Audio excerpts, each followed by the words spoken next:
Hello बच्चों। आज का हमारा टॉपिक है व्हाट इज लाइफ। जीवन क्या है। वैसे तो आप ये मान के चलिए कि आपके पूरे जीवन काल में कोई भी व्यक्ति ये बताने नहीं आएगा कि आपको अपना जीवन कैसे जीना है। वैसे अगर कोई आपको जबरदस्ती बता रहा है तो ये तो फोर्सफुली किसी की आज़ादी को खत्म करना हुआ। लेकिन एक सलाह के तौर पे, एक गाइडलाइन के तौर पे, एक नीति निदेशक के तौर पर आपको कभी ये नहीं बताया जाएगा कि जीवन क्या है। जब मैं क्लास 12th से लेकर ग्रेजुएशन या पोस्ट ग्रेजुएशन कर रहा था, उस ड्यूरेशन में मैंने कई लोगों से ये सवाल पूछा, लेकिन मुझे इसका एक सही आंसर नहीं मिला और ना ही किसी एक आंसर पे मैं संतुष्ट हो पाया।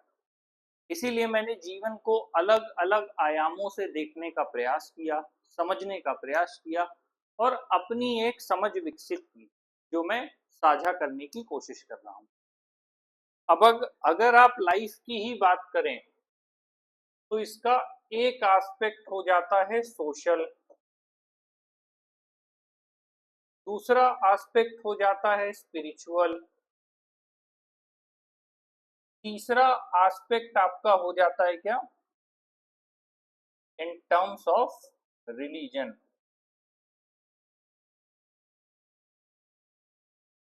तो ये आपके डिफरेंट एस्पेक्ट्स ओपन हो जाते हैं।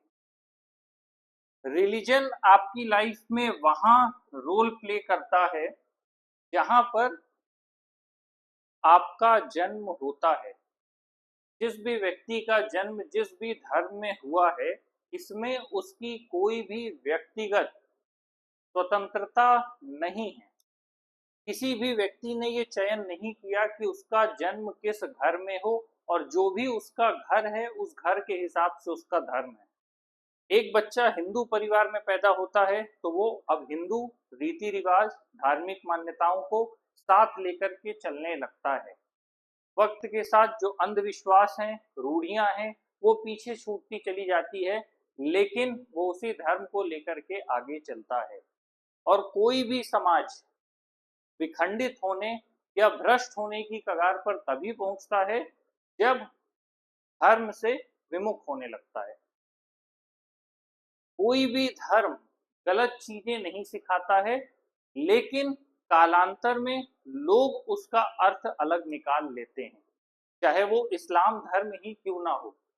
आप किताबों को जब सही से पढ़ना शुरू करेंगे तो आपको समझ में आएगा कि वहां पर कट्टरता की बात नहीं है।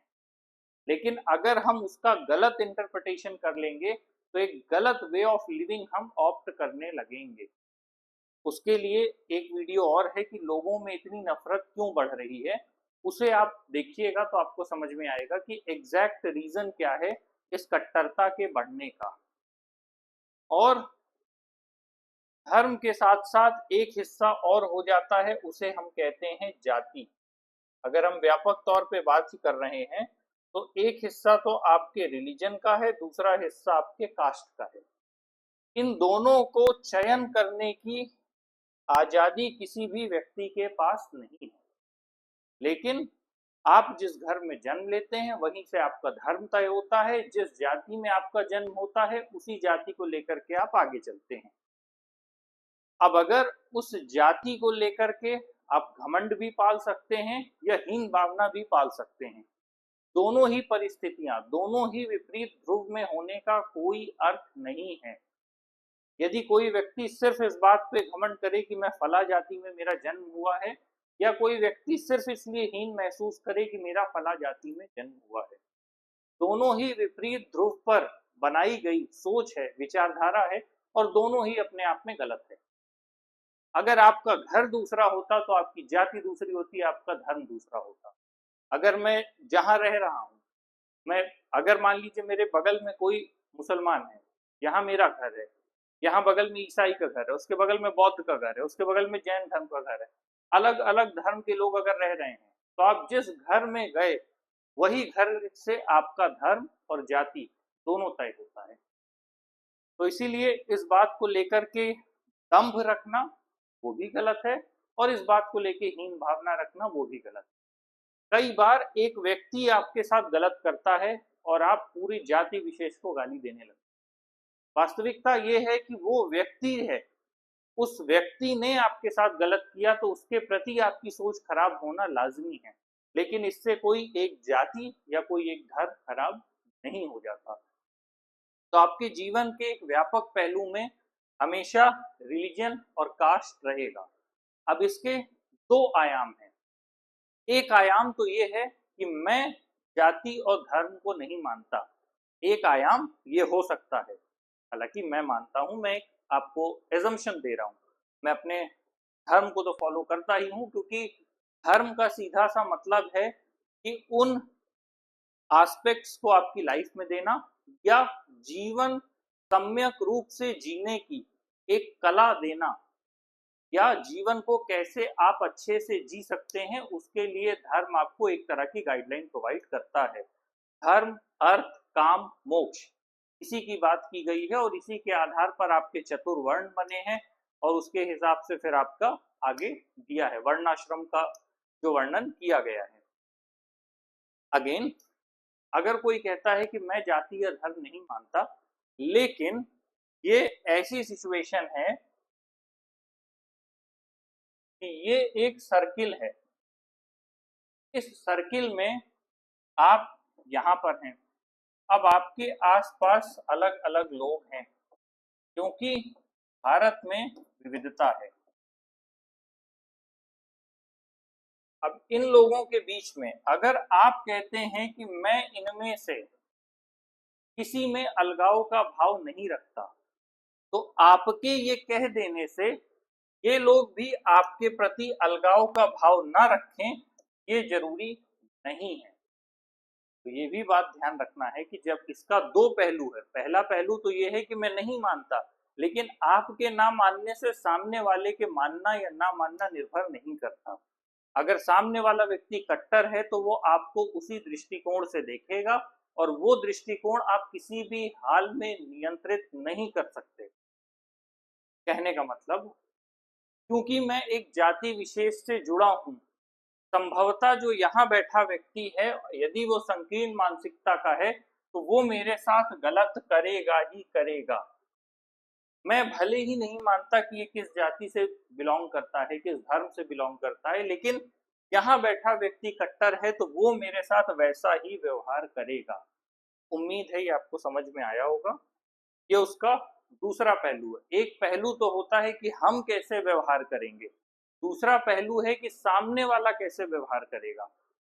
हमारा दृष्टिकोण या नजरिया क्या है, और सामने वाले व्यक्ति का हमारे प्रति दृष्टिकोण या नजरिया क्या है। इसीलिए कई बार सिर्फ ये कह देने मात्र से कि मैं नहीं मानता, ऐसी चीजें एग्जिस्ट नहीं करती। इसी का जो मूल कारण है वो है सोशल, जिससे आपका आएगा सोसाइटी। अब हम कहाँ आ गए, हम थे रिलीजन और कास्ट से हम आ गए सोसाइटी में। हमें रहना कहाँ पर है, वो प्लेस है सोशल प्लेस, और इसका एक साइकोलॉजिकल एस्पेक्ट है जिसे हम कहते हैं स्पिरिचुअल स्पेस। स्पिरिचुअलिटी में कही गई बातें, एब्स्ट्रैक्ट फॉर्मेट में कही गई बातें हैं, मतलब जिनका भावार्थ हमें अपने जीवन में लेना है, लेकिन इसका ये अर्थ नहीं कि उसको एज इट इज आप जीवन में उतारने लगेंगे, क्योंकि आपको जीवन जीना कहाँ है, यहाँ पर। ये है आपकी सोशल लाइफ, ये है आपकी सोसाइटी, क्योंकि आप सोसाइटी के बीच में हैं। अगेन मैंने कहा कि अगर आप एक स्पिरिचुअलिटी के आधार पर एक नोशन या एक मान्यता या धारणा अपने दिमाग में रख लेते हैं कि मैं जाति धर्म नहीं मानता, लेकिन आपके साथ व्यवहार कैसा होगा, आपके साथ व्यवहार इसके अकॉर्डिंग होगा, सोशल वैल्यू के हिसाब से होगा, सोसाइटी के हिसाब से होगा। आपको अपनी फिजिकल वे में लाइफ कहाँ बनानी है, सोसाइटी में बनानी है। सोसाइटी एग्जैक्टली क्या है, सोसाइटी एक हायरार्की में बना हुआ सिस्टम है, और हायरार्की में जो भी पावर में होगा, पॉसिबिलिटी है कि वो दूसरे वर्ग को या तो दबाएगा, प्रेशराइज करेगा, या कहीं ना कहीं एक्सप्लॉइट करेगा। बहुत कम पॉसिबिलिटी है। फिर वही बात है कि वो एक्सप्लॉइट ना करे, तो उसका जो एब्स्ट्रैक्ट फॉर्मेट है वो यहाँ से आता है। उम्मीद है ये बातें आप पकड़ पा रहे होंगे। तो ये रिलीजन हो गया। स्पिरिचुअल एस्पेक्ट में कही गई सारी की सारी बातें आपकी सब एब्स्ट्रैक्ट फॉर्मेट में ही होती हैं। तो बेसिकली अगर कोई लाइफ कहे तो लाइफ आपका बेसिक प्रिंसिपल के तौर पर सिर्फ इतनी ही है। सोशल लाइफ में आप पूरी लाइफ क्या करने की कोशिश कर रहे हैं? पढ़ाई अच्छी हो जाए, पढ़ाई के बाद क्या करेंगे? नौकरी मिल जाए, नौकरी से क्या करेंगे? अपने घर परिवार को एक्सपेंड करेंगे, शादी करेंगे या जो भी करेंगे। ठीक है, घर परिवार हो गया तो आगे वालों की पढ़ाई देखेंगे। अभी अपनी पढ़ाई देख रहे थे, फिर आगे वालों की पढ़ाई देखेंगे, फिर उनकी पढ़ाई के बाद फिर उनकी फैमिली एक्सपेंशन प्रोग्राम देखेंगे, फिर उनको एक्सपेंशन हो गया तो फिर धीरे धीरे हमारे इस दुनिया से अलविदा कहने का समय आ जाएगा। तो ये जो पूरी साइकिल है, जो एक स्क्रिप्ट है, जो एक तयशुदा स्क्रिप्ट पहले से लिखी हुई है, वो कहाँ से स्ट्रक्चर्ड है? वो सोशल से है। और वो जनरेट कहाँ से हो रही है, ऑपरेट कहाँ से हो रही है? उसका ऑपरेशनल यूनिट यहाँ पर है। और ये आपको बाई बर्थ मिलता है, जिसे आप चेंज नहीं कर सकते। लेकिन आपको अपनी वैल्यू कहाँ क्रिएट करनी है? वो है सोसाइटी में। अगेन ये था लाइफ का वो एस्पेक्ट जिसमें आपको रहना है, जिससे डील करना है। इसीलिए कई बार लोग कहते हैं कि स्पिरिचुअलिटी की दो चार किताबें पढ़ लेते हैं। अगेन वही बात कि ये एब्स्ट्रैक्ट कॉन्सेप्ट है। आपने स्पिरिचुअलिटी में पढ़ ली चार चीजें कि लोनलीनेस इज अ ब्लिस, या अकेले रहने का मतलब है कि आप संत हो गए, या अकेले रहने में बहुत सुख है, आप पढ़ सकते हैं। अगेन आपको सरवाइव कहाँ करना है? सोसाइटी में। अगर आप वास्तविकता में पूरी तरह अकेले हैं तो आप वल्नरेबल हैं, आप कमजोर हैं। इसीलिए एक टाइम के बाद लोग फैमिली एक्सपेंशन पे इतना जोर क्यों देने लगते हैं? आप उसे किसी भी तरह से घुमा के देख सकते हैं, लेकिन फैमिली एक्सपेंशन का सीधा सा मतलब है कि as a society you need someone who will support you in a positive manner. वो एक अलग बात है कि आपको सपोर्ट मिलता है नहीं मिलता है या जो भी है। तो इसका क्या मतलब है कि आप स्पिरिचुअल कंटेक्स्ट में कुछ भी पढ़ के उसे यहाँ पर अप्लाई करने की कोशिश नहीं कर सकते। रहना हमको यहाँ है। Due to digital world, due to multiple delusions exist in society, अब हो क्या रहा है, लोग मोबाइल के आधार पर यहाँ पर फंस रहे हैं। देख इसे रहे हैं, पढ़ इसे रहे हैं, इसके आधार पर थिंकिंग बना रहे हैं। आपकी पहले इंपॉर्टेंट चीज है अपनी लाइफ में कि पहले आप अपना करियर सिक्योर करें, अपनी लाइफ को सिक्योर करें। यहाँ बैठा कोई व्यक्ति आपको बता रहा है सुख क्या है, सुख की खोज कैसे होती है, और आप उसके पीछे लगे हुए हैं। और लास्टली आप जाकर के एक ऐसे मोड़ पे, एक ऐसे लूप होल पे जाएंगे जहां पर आपको कुछ भी नहीं मिलेगा। यहाँ पर आप बात करेंगे तो लोग कहेंगे ultimate goal of life peace. Peace का मतलब क्या है? लोग कहेंगे इच्छा है, इच्छा से बेचैनी है, उस बेचैनी को ही आपको बियर करना पड़ेगा। Exactly in terms of if you have a desire of something, तो आपको उसे फुलफिल करने के लिए जो स्ट्रेस जनरेट होगा वो स्ट्रेस आपको बियर करना पड़ेगा। स्पिरिचुअलिटी में लोग बोलते हैं कि आपको स्ट्रेस होगा ही नहीं, ये पॉसिबल ही नहीं है।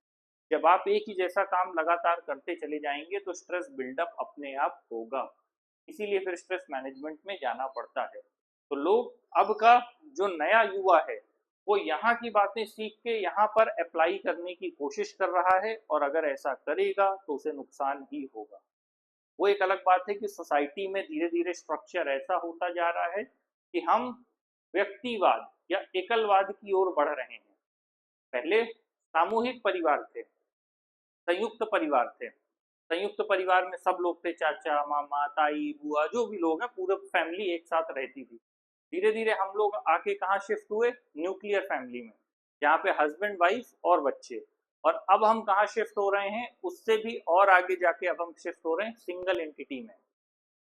जो यूएस की जो कल्चरल वैल्यू है, वो कल्चरल वैल्यू धीरे धीरे इंडिया ऑप्ट कर रहा है। उसके पीछे रीजन है, जब आप पढ़ेंगे, ड्यू टू ग्लोबलाइजेशन यहाँ पर धीरे धीरे चेंजेस आ रहे हैं फैमिली स्ट्रक्चर को लेकर के। इसीलिए इस बीच डिवोर्स के केसेस और सारी चीजें थोड़ा ज्यादा सुनने को मिल रही है। और कुछ एक्सट्रीम केसेस भी हो गए जिसकी वजह से लोगों का ध्यान थोड़ा उधर की तरफ ज्यादा है। लेकिन कुल मिला के इस बात का सार इतना है कि लोग इंडिविजुअलिटी की तरफ धीरे धीरे शिफ्ट हो रहे हैं, बस इतनी सी ही बात है। इसीलिए यहाँ के जो कॉन्सेप्ट है आप यहाँ पर नहीं लगा सकते।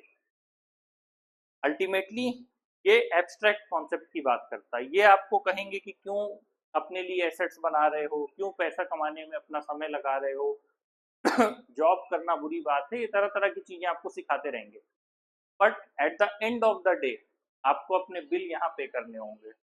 तो जब आपको अपने बिल्स यहाँ पे करने हैं, चाहे वो हॉस्पिटल के हों, चाहे वो इलेक्ट्रिसिटी के हों, चाहे वो मोबाइल के हों, तो ऑब्वियसली आपको काम भी इसी स्ट्रक्चर में करना होगा। तो ठीक है, ये इसकी वैल्यू सिर्फ इतनी है कि एक खाने में जैसे नमक की वैल्यू होती है कि अगर नमक ना हो तो भी खाना फीका है, और नमक है तो ठीक है खाने का स्वाद अच्छा है, लेकिन नमक ज्यादा हो जाए तो खाना खराब हो जाएगा। तो इसकी वैल्यू लाइफ में सिर्फ नमक के जितनी होती है। अगेन लाइफ क्या है, वो एस्पेक्ट्स है जिसमें आपको अपनी लाइफ को सरवाइव करना है, जिन चीजों को आपको हासिल करना है। एक सोशल स्ट्रक्चर बना हुआ है कि आपको पहले जॉब अपना करियर सेटल करना है, देन फिर आपको फैमिली एक्सपेंशन में जाना है, उनका पूरा स्ट्रक्चर बना हुआ है। उस स्ट्रक्चर को आप बाईपास नहीं कर सकते। सोसाइटी की खासियत ये है कि यहाँ पर हर चीज फिक्स है, fix in the context of कि अगर आपको कोई चीज 10 रुपए की है, उसकी वैल्यू 10 रुपए की है, तो वो चीज आपको 10 रुपए में ही मिलेगी। अब आप एक्सपेक्ट करें कि मैं अच्छा हूं या मैं बुरा हूं, मुझे 9 रुपए में ये चीज मिल जाए, तो भी नहीं होगा। और अगर आप 11 रुपए उसकी कीमत लगाते हैं तो फिर वो आपकी अपनी नासमझी भी कह सकते हैं या अच्छाई कह सकते हैं, दोनों एक ही बात है। तो कहने का मतलब ये है कि वो एस्पेक्ट है, सोसाइटी के एस्पेक्ट में हर चीज फिक्स है, तकरीबन हर चीज एक दूसरे से ट्रांजेक्शनल वैल्यू में जुड़ी हुई है। अगेन हम आते हैं कि व्हाट इज लाइफ के कंटेक्स्ट में। तो व्हाट इज लाइफ में सबसे बेसिक चीज है बर्थ एंड डेथ। अगर कोई आपसे पूछे कि जीवन क्या है, वास्तविकता में जीवन जन्म से मृत्यु के बीच की यात्रा ही जीवन है। अब ये जीवन कैसा रहेगा ये किसी को नहीं पता, इसीलिए लाइफ अपने आप में अनसर्टेन है। और इस अनसर्टेनिटी को ही संभालने का काम कौन करता है? इस अनसर्टेनिटी को संभालने का काम करता है स्पिरिचुअलिटी और रिलीजन। आ गई वही बात, क्यों मैंने ये समझाया था। जहां आप रहेंगे वो जगह सोशल है, वो जगह सोसाइटी है, लेकिन लाइफ को बैलेंस करने का काम, जीवन से मृत्यु के बीच सिर्फ अगर चलते चले जाना होता तो बहुत आसान होता, लेकिन जीवन से मृत्यु के बीच में जो लाइफ की अनसर्टेनिटी है, जो डिसबैलेंसेस हैं, जो पेन है, जो मिजरी है, जो सफरिंग है, उससे डील करने का तरीका स्पिरिचुअलिटी सिखाता है और साथ में रिलीजन सिखाता है। लेकिन इसका ये मतलब नहीं है कि अगर आपने स्पिरिचुअलिटी और रिलीजन सीख लिया तो आपका जीवन बेहतर हो जाएगा, क्योंकि मैंने फिर वही बात कही, रहना आपको यहाँ पर है और लाइफ का अपना एक नेचर है जो अपने आप में सेटल्ड है। आपको पता है कि लाइफ अनसर्टेन है, किसी को नहीं पता कि वो कितना सक्सेसफुल है और कब वो यहाँ से चला जाएगा। अगेन, क्या जीवन से मृत्यु के बीच की ये जो यात्रा है, क्या इसके बारे में कुछ भी आप फिक्स कर सकते हैं, या फिर आप ये बता सकते हैं कि आपके साथ क्या होगा? नहीं, बिल्कुल भी नहीं। इस लाइफ की अनसर्टेनिटी में अभी देखा हमने कि 42 साल की उम्र में शेफाली जरीवाला करके कोई एक्ट्रेस हैं, उनकी डेथ हुई ऑल ऑफ सडन। मतलब आपके पास प्रॉस्पेरिटी हो सकती है, वेल्थ हो सकता है, अच्छी लाइफ हो सकती है, आप वेल बींग हो सकते हैं, सेटल हो सकते हैं, सब कुछ होने के बाद भी आपके साथ अगले पल क्या होगा ये आपको नहीं पता और ना ही कोई प्रेडिक्ट कर सकता है। इसको लेकर के मैंने एक कहानी सुनाई थी पहले, देख लीजिएगा आप लोग। तो अगेन जो लाइफ की अनसर्टेनिटी है वो लाइफ का नेचर है, उस नेचर को ना कोई प्रेडिक्ट कर सकता है और ना कोई चेंज कर सकता है। ऐसे लोग हैं अगर आप टर्म्स में बात करें, जिनकी बॉडी बेस्ट कंडीशन में है, वो जिम करते हुए हो सकते हैं, जिम्नास्ट हो सकते हैं, या कुछ भी हो सकते हैं, और उसके बाद भी उनकी बॉडी में ही कोई ना कोई डिजीज हो गई। तो ये क्यों है? क्योंकि आपको एग्जैक्ट पता ही नहीं है कि डिजीज होने का रीजन क्या है। अगेन, अगर हम इसे कह रहे हैं कि जीवन का मतलब है जन्म से मृत्यु के बीच की यात्रा, तो ये जो जन्म से मृत्यु के बीच है, आप इसको ऐसे बांट सकते हैं। 10-10 साल के उसमें आप बांट के देख सकते हैं।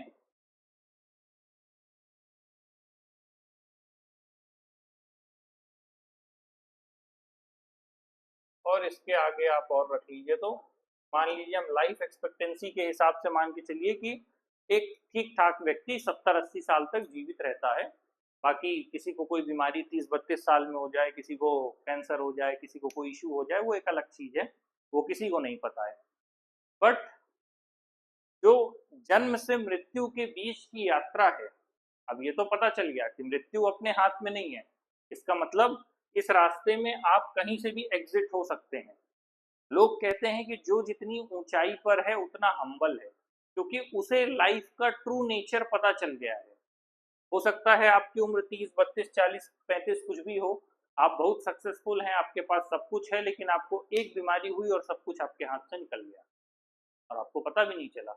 या हो सकता है एक एक्सीडेंट हो और सब कुछ खत्म हो जाए, किसी को नहीं पता। तो जो लाइफ का जो एक्चुअल नेचर है वो बहुत अनसर्टेन है। जो लोग इसको रियलाइज कर लेते हैं, दोनों में फर्क है।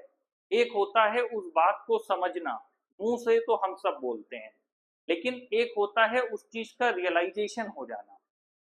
जैसे एग्जाम्पल के लिए, अगर किसी दूसरे को दर्द हो रहा है, मान लीजिए किसी का हाथ कट गया और आप उसे देख रहे हैं कि उसको दर्द हो रहा है, तो आप उसे महसूस कर पा रहे हैं। तो ऐसे में क्या है कि आप थ्योरेटिकल लेवल पर, in terms of your thought process, आपको ये पता है कि ऐसे ब्लेड से कटने से दर्द होता है। लेकिन अगर वही ब्लेड आपको लग गया और उस समय जो लेवल ऑफ पेन आप फील करेंगे, वो रियलाइजेशन है आपका। इसको और थोड़ा कॉम्प्लेक्स से इजी की तरफ लेकर के जाते हैं। जैसे बचपन में जब आपने देखा होगा, जब भी बच्चा छोटा होता है, आप भी कभी ना कभी छोटे रहे होंगे, बच्चा जब छोटा होता है तो उसके सामने अगर लैंप रखी है, लाइट वगैरह अक्सर जाया करती है, गाँव हो शहर हो कहीं भी, तो जो लैंप रखी होती है, बच्चा हर बार उसमें ऐसे ऐसे करके उंगली करने की कोशिश करता है, वो उसमें उंगली डालता रहता है।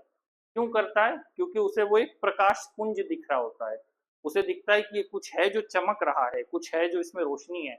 तो वो कोशिश ये करता है कि क्या है, एक बार मैं टच करके देख लूं।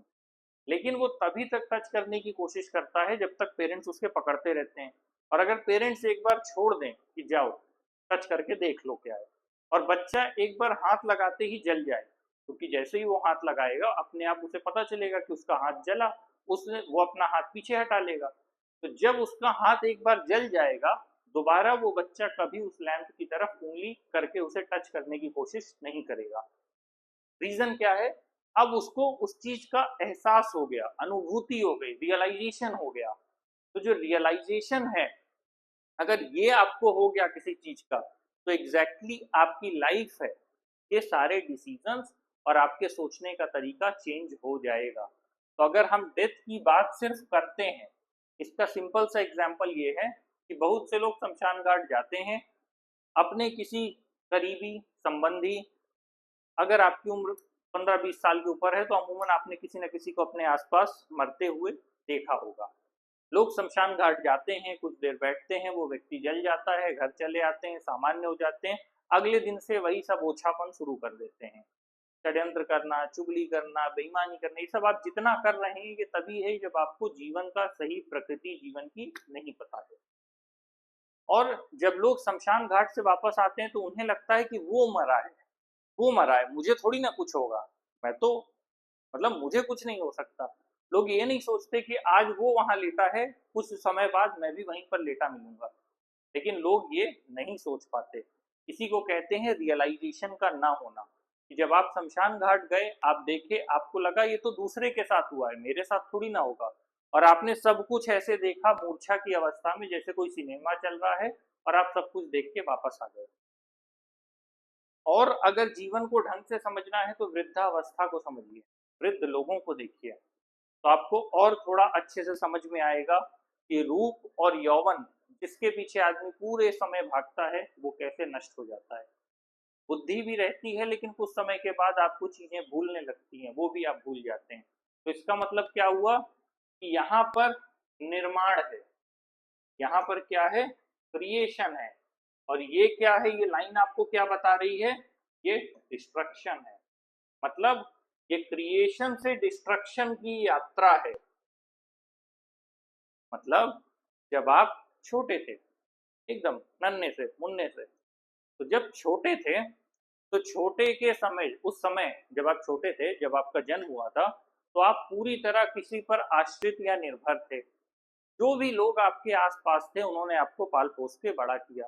धीरे धीरे आपको 2 साल 3 साल 4 साल का समय चलने में लगा, फिर आपने धीरे धीरे गिरते पड़ते चलना सीखा, फिर आप पूरी तरह आश्रित जनसंख्या। अब अगेन यहाँ से यहाँ तक, कम से कम मिनिमम यहाँ, और हो सकता है यहाँ तक, क्योंकि इंडिया है, बेरोजगारी का दर है, लोग लंबे समय तक अपने माता पिता पर आश्रित रहते हैं। वो एक सिस्टमेटिक, कहीं ना कहीं क्या कहेंगे, फॉल्ट है। सिस्टमेटिक फॉल्ट इसलिए क्योंकि यूएस जैसी कंट्रीज में लोग 13-14 साल में धक्का देते हैं कि जाओ बेटा काम करो। लेकिन इंडिया में क्या है कि एक चीज को पाने के लिए लोग लंबा समय बर्बाद करते हैं। और अगेन फिर वही बात है कि लाइफ को आपने कैसे देखा, लेवल ऑफ अवेयरनेस क्या था, लेवल ऑफ एजुकेशन क्या था, आप कैसे घर में पैदा हुए, आपके आसपास का माहौल क्या था, ऐसी कई चीजें मैटर करती हैं। तो अगेन आप जिस भी समय तक आश्रित जनसंख्या में रहे, किसी दूसरे ने आपको सपोर्ट किया, फिर एक समय ऐसा आता है जब आप अपने क्षमता और सामर्थ्य पर काम करते हैं। और अगेन मैं डिस्ट्रक्शन क्यों बोल रहा हूँ, 60 साल 70 साल 65 साल या जो भी आपकी 60 65 70 साल है, उसके बाद आपका जीवन किसी दूसरे पर आश्रित हो जाता है। आप आए आश्रित थे, आप जाएंगे आश्रित। अगर आपने अपनी जीवन यात्रा पूरी की है तो आप आश्रित होकर ही जाएंगे। और अगर आपको प्राकृतिक मृत्यु मिलती है, नेचुरल डेथ, तो कम से कम आप 6 महीने, साल भर, 2 साल 4 साल 5 साल बिस्तर पे ही काटेंगे। यहाँ आपको पहले किसी ने पाला था, यहाँ भी कोई आपको पालेगा। इसीलिए फिर हिंदू धर्म की बात की जाए तो लोगों ने ये पूरी व्यवस्था, परिवार की व्यवस्था क्यों बनाई थी, कि यहाँ आपको संभालने वाला कोई था। और एक उम्र के बाद जब धीरे धीरे आप आगे को बढ़ेंगे, मतलब जब आपकी उम्र 30 40 50 हो रही होगी, तो आपके माता पिता धीरे धीरे 60 70 80 के होने लगेंगे। तो ये व्यवस्था इस ढंग से बनाई थी कि पहले आपको किसी ने चलना सिखाया, फिर आपने किसी को अलविदा कहा, अपने माता पिता को अलविदा कहा, धीरे धीरे आपने अपनी फैमिली को एक्सपेंड किया, फिर तब तक अगली फैमिली हो गई, अगली फैमिली ने आपको अलविदा कर दिया। तो ये एक प्रणाली, एक स्ट्रक्चर डेवलप किया गया था over the period of time. हालांकि वो स्ट्रक्चर अब धीरे धीरे डिस्ट्रक्शन की तरफ है, ये नहीं कहेंगे कि पूरी तरह नष्ट हो रहा है, लेकिन धीरे धीरे हो रहा है। उसके लिए जो वैल्यूज थे, वैल्यू सिस्टम खराब हो रहा है। तो एक तरह से एक फैमिली ने आपको धीरे धीरे बड़ा किया, सब कुछ सिखाया, और उनके जाने के जिम्मेदार आप बने, और आपकी अगली पीढ़ी आपके जाने की जिम्मेदारी लेगी, अगर नालायक नहीं तो ये भी एक संरचना है जो आप जीवन से मृत्यु के बीच का देख सकते हैं। अब इसके सोशल एस्पेक्ट में आ जाते हैं। तो ये जो यात्रा है, एक तरह से मेरे जो समझाने का मतलब है कि क्रिएशन से डिस्ट्रक्शन की यात्रा है, और हम जितना आगे जा रहे हैं, हर एक दिन हम क्या हो रहे हैं, कम होते जा रहे हैं।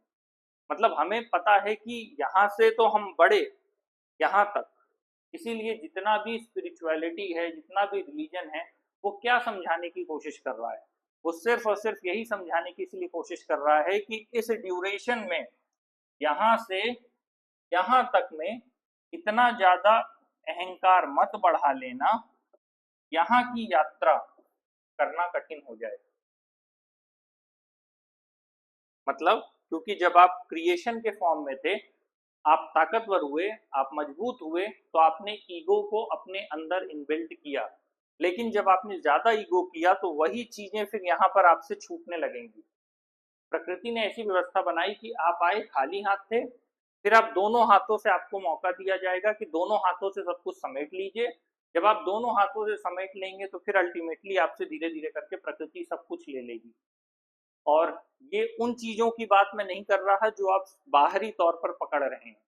बाहरी तौर पर जो भी चीजें पकड़ी जा रही हैं वो तो आपके फिजिकल या मटेरियल वर्ल्ड की चीजें हैं। धीरे धीरे आपकी बॉडी नहीं काम करेगी, आपका ब्रेन नहीं काम करेगा, आपका ये जो सिस्टम मिला है मेन आपको यही नहीं काम करेगा, आपकी इंद्रिय नहीं काम करेगी। धीरे धीरे आंख और कान शिथिल होने लगेंगे। तो जितना, वो बात की बात है, यहाँ पे आपने जो इकट्ठा किया मैं उसकी बात नहीं कर रहा। घर गाड़ी जो भी चीजें फिजिकल एस्पेक्ट में थी, जो मटेरियल एस्पेक्ट में थी, उल्टा जो भी आपको यहाँ पर मिला था, इस ड्यूरेशन में जो आपको मिला था वो इस ड्यूरेशन में आपसे धीरे धीरे जाएगा। और जिस व्यक्ति का ईगो बहुत बड़ा हो जाता है उसको यहाँ ज्यादा तकलीफ होती है। उसका रीजन ये है कि उसने खुद को इस ढंग से बना लिया है कि उसे लगता है कि वो ताकतवर है। हर चीज, लोग इस टाइम फ्रेम में क्या करते हैं, एक दूसरे से लड़ते रहते हैं, अपनी ताकत की आजमाइश करते हैं, अपना दिमाग लगाते हैं, अलग अलग क्रिमिनल कॉन्स्पिरेसी करते रहते हैं। तो उनको इस पीरियड में अगर रहना पड़ गया तो इसीलिए उनके लिए सबसे बड़ी समस्या हो जाती है। इसीलिए मैंने कभी बहुत पहले कहीं पढ़ा था कि मेरे दुश्मन ने मेरे साथ बुरा किया, इसीलिए मैं उससे उसके लंबी उम्र की दुआ मांग रहा हूँ। तो उसका यही रीजन है कि ये टाइम फ्रेम अपने आप उसे बता देगा कि उसने इस ड्यूरेशन में क्या क्या किया है। इसीलिए कहा जाता है कि मेरे दुश्मन ने मेरे साथ बुरा किया लेकिन मैं उसके लंबे उम्र की दुआ मांग रहा हूँ। अगेन बैक आते हैं कि ये तो अलग अलग एस्पेक्ट्स हैं। अब जो एस्पेक्ट है वो ये है कि कोई भी आपको ये बताने नहीं आएगा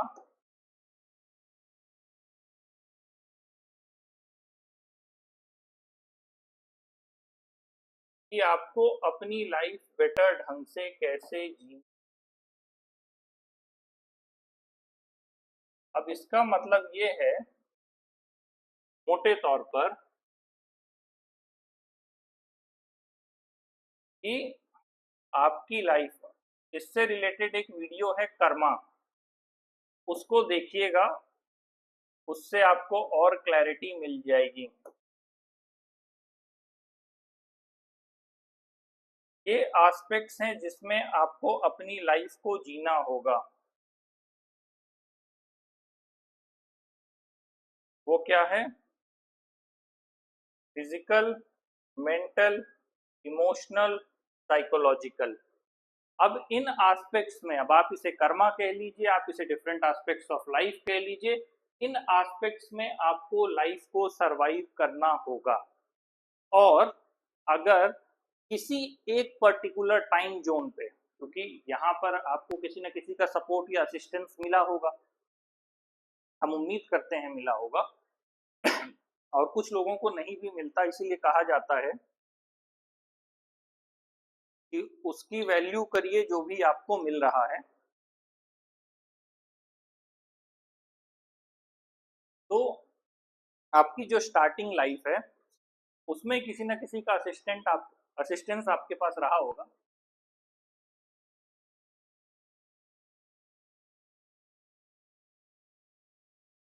आपके पास जिस भी तरह का एजुकेशन सिस्टम या जो भी सपोर्ट सिस्टम रहा, एजुकेशन सिस्टम में भी कहने की बात है कि हम इक्वालिटी की बात सोसाइटी में करते हैं। रूरल एरिया में बैठा हुआ कोई बच्चा जिसे एजुकेशन नहीं मिल पाती, वो ताउम्र दूसरे लोगों से लड़ता रह जाता है और वो उस लेवल को कभी अचीव नहीं कर पाता। हम बात करते हैं इंग्लिश मीडियम या हिंदी मीडियम को लेकर के। अगर हम इंग्लिश मीडियम की ही बात करते हैं तो बहुत से जो नॉलेज है वो इंग्लिश में इजीली अवेलेबल है, जो कि हिंदी में अवेलेबल नहीं है। वो कहने की बात अलग है, क्योंकि अगर आप इंग्लिश प्रॉपर नहीं पढ़ पा रहे तो आप बहुत सी बुक्स तक का आपके पास एक्सेस नहीं है। ग्रामीण क्षेत्र से आए बच्चों को अपना एजुकेशन का लेवल ही कोप अप करने में काफी समय लगता है। अगेन ये तो वो चीज है जो एजुकेशन है, लोग इसमें compete करते हैं, मैनेज कर ले जाते हैं। लेकिन जो मेन बात मैं कहना चाह रहा हूँ, इस एस्पेक्ट में मान लीजिए 20 से 30 तक का एस्पेक्ट है। इस समय बॉडी ओरिएंटेशन हाई होता है, लोग बॉडी ओरिएंटेड लाइफ जीते हैं। इस समय अगर कोई भी गलत आदत आपको लग गई, मेरा जो कहना है, ये 10 साल का जो टाइम फ्रेम है, कि हर 10 साल में, मतलब हर 10 साल में आप जो करते हैं उसका रिफ्लेक्शन आपके आने वाले अगले 10 साल पर पड़ता है। इसका मतलब आप जिस तरह की फूड हैबिट्स 20 से 30 साल के बीच में फॉलो करते हैं, जिस तरह की डाइट लेते हैं, जिस तरह की एक्सरसाइज करते हैं, जिस तरह का मेंटल वर्क करते हैं, उस तरह से आपकी लाइफ धीरे धीरे या तो मॉडिफाई होती है या धीरे धीरे नीचे की तरफ डिक्लाइन होना शुरू हो जाती है। जिस भी पीरियड में गलत आदत आप लेना शुरू करते हैं, वो चीज आगे तक कंटिन्यू होती चली जाती है। एग्जाम्पल, अगर आप इस 10 साल के टाइम फ्रेम में जंक फूड खाना शुरू कर दीजिए, या गलती से किसी की नशे की आदत हो गई, या कोई अपनी ही बॉडी को लेकर के एब्यूजिव है, तो उसका रिफ्लेक्शन यहाँ पर समझ में नहीं आता, क्योंकि उस समय बॉडी चीजों को बहुत जल्दी सिक्योर कर लेती है या अपने आप को प्रोटेक्ट कर लेती है। इस 10 साल में आप ठूस ठूस के भी बर्गर पिज्जा खाएंगे तो जरूरी नहीं है कि आपकी बॉडी सिम्टम्स दिखाए, लेकिन वो सिम्टम्स फिर 40, 50, 60 तक दिखना शुरू हो जाते हैं, कि पता चला फिर 40 साल की उम्र में डॉक्टर ने बोल दिया कि अब एक काम करिए, उबला हुआ ही खाना खाइए आप। वो क्यों हुआ? क्योंकि इस एज ग्रुप में कोई बताने वाला नहीं था, 20 से 30 में या 30 से 40 में। हमने अपनी बॉडी को 20 से 30 में इतना एब्यूज कर दिया कि लीवर, किडनी और बाकी चीजें काम सही से करने की स्थिति में नहीं है, या हमने किसी तरह का प्लेजर गेन करने के लिए अपनी बॉडी को ऐसी जगह झोंक दिया, या हमने इतना वेट गेन कर लिया, हम ओबीस हो गए, और उसका जो खामियाजा है हमको 40 साल से लेकर के अब हम जितना आगे जाएंगे हमें भुगतना होगा। क्योंकि बॉडी कैसे बनी है? क्रिएशन से डिस्ट्रक्शन की तरफ बनी है। तो अब हमें नीचे की तरफ ही जाना है, हम ऊपर को नहीं जा सकते। किसी की भी बॉडी का जो पीक है वो 20-30 साल के आसपास होगा, उसके बाद वो नीचे की तरफ ही जाएगा अपने आप।